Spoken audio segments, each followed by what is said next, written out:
Hello mga Face Math! Kamusta po kayo? Pag-usapan natin sa math video na ito ang tungkol sa pag-add ng dissimilar fractions. Tara, simulan na natin! Oo nga pala guys, pa-request naman. Pa-like, share, at subscribe ha! Salamat! Simulan natin sa example number 1. Meron tayong 5/6 plus 3/8. Kapag magkaiba ang denominator ng fractions, ito yung tinatawag natin dissimilar fractions. Kaya ang una natin dapat gawin ay hanapin ang LCD o yung tinatawag nating least common denominators.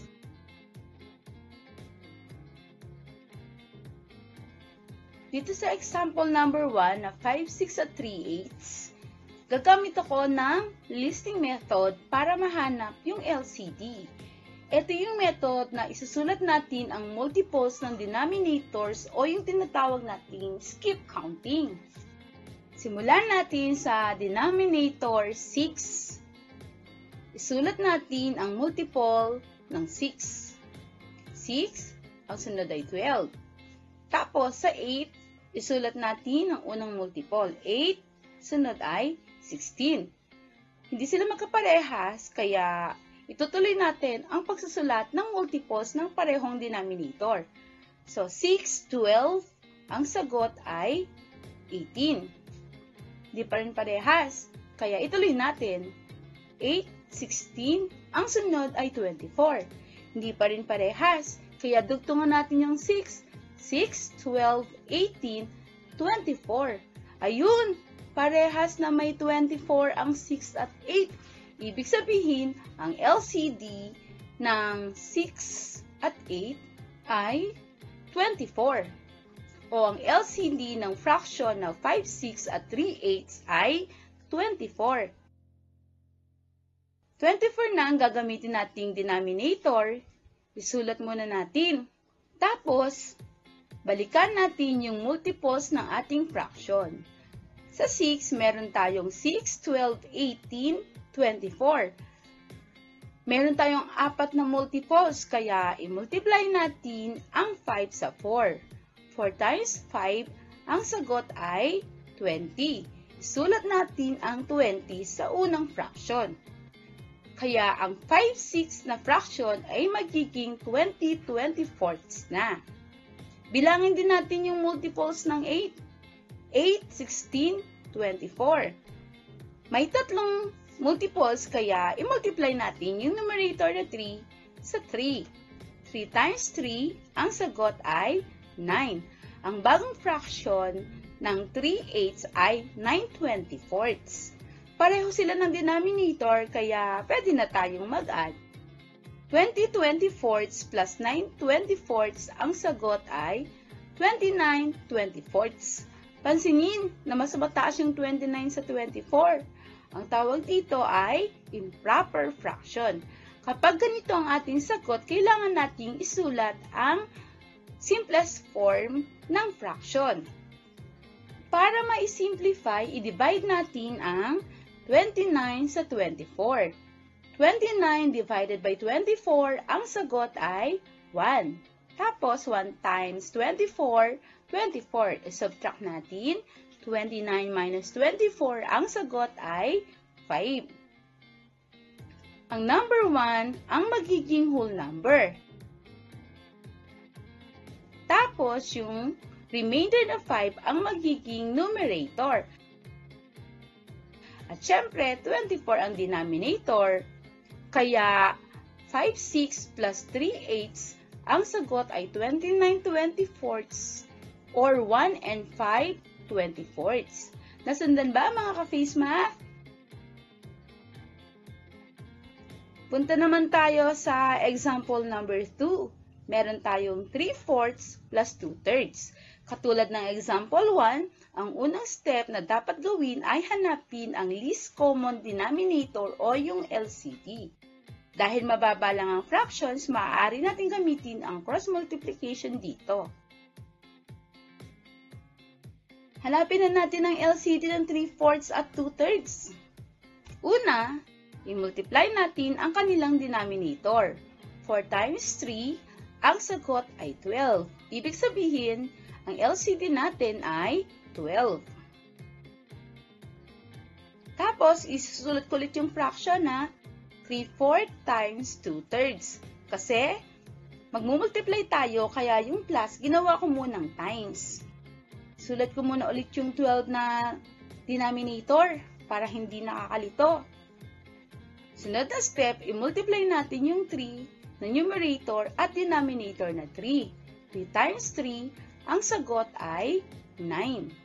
Tapos, yung denominator na 4 at numerator na 2. 4 times 2, ang sagot ay 8. Ang bagong fraction natin ng 3/4 ay naging 9/12 at yung 2/3 ay naging 8/12 na. Similar fraction, kaya pwede na tayong mag-add. 9/12 plus 8/12, ang sagot ay 17/12.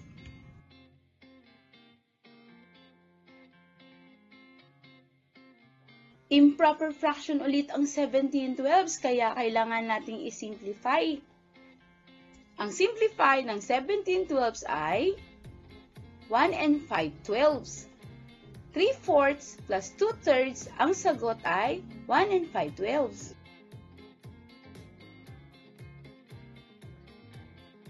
Sunod naman, example 3.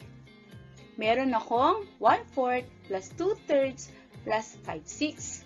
Dahil tatlong fractions ito, gagamit ako ng listing method. Simulan natin sa 1/4. Isulat natin ang multiples ng 4. 4, ang sunod ay 8, sunod ay 12. Tapos, yung multiples naman ng 3. 3, 6, 9, 12. Stop muna ako sa 12 kasi pareho na silang may 12. Tingnan natin yung 6. 6, 12.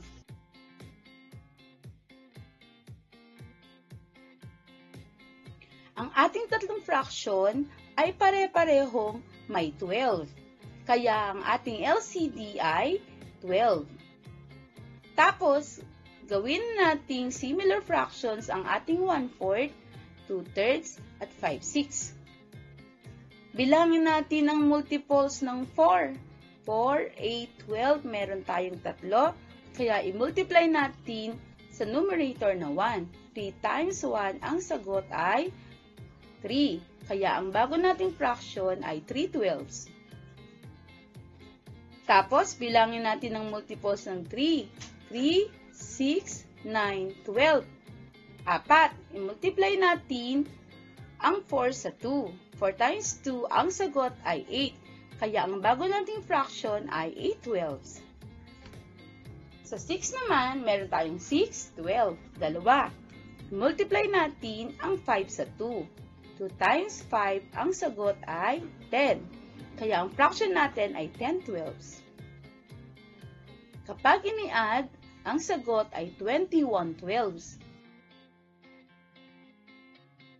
Improper fraction ulit, kaya kailangan natin i-simplest form. Divide natin ang 21 sa 12. 21 divided by 12, ang sagot ay 1. Tapos 1 times 12 ay 12. Subtract natin 21 minus 12, ang sagot ay 9.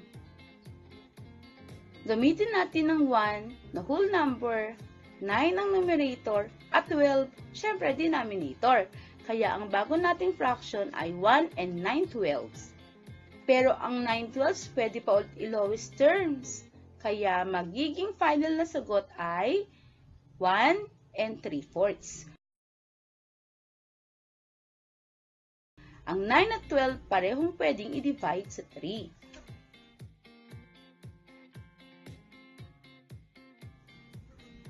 Subukan naman nating sagutan ito, mga ka-face math. Simulan natin sa number 1, meron akong 7 9s plus 4 5ths. Ano kaya ang LCD ng 9 at 5? Tama, 45. Kung 45 ang LCD, ano ang bago nating fractions? Tama, 35/45 plus 36/45.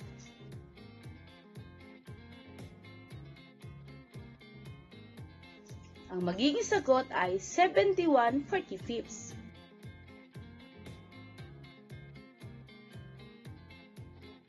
At ang simplest form ay 1 26/45. Parehas ba tayo ng sagot, mga ka-face math? Subukan ulit natin sa number 2. Meron ditong 9/10 plus 1/5.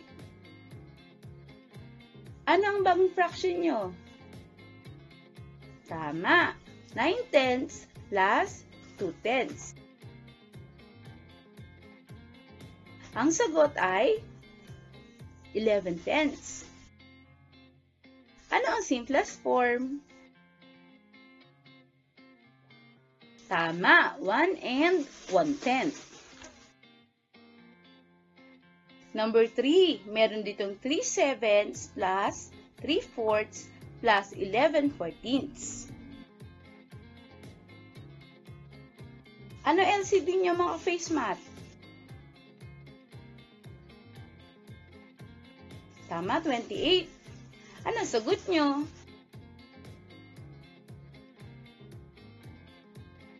55/28. At ang simplest form ay 1 27/28. Number 4, 2/3 plus 1/6.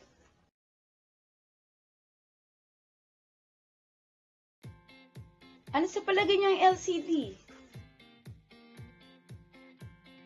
Okay, ang sagot ko ay 5/6. Parehas ba tayo, mga face math?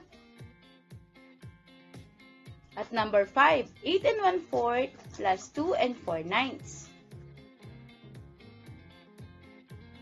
Sagutan nyo nga, tingnan ko kung parehas tayo.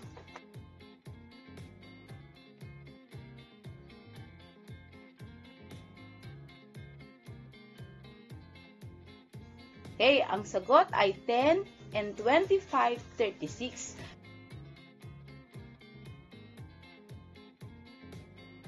Parehas ba tayo ng sagot, mga ka-face math? Yan, sana ay may natutunan kayo. Salamat ulit sa panonood, ha? Hanggang sa muli!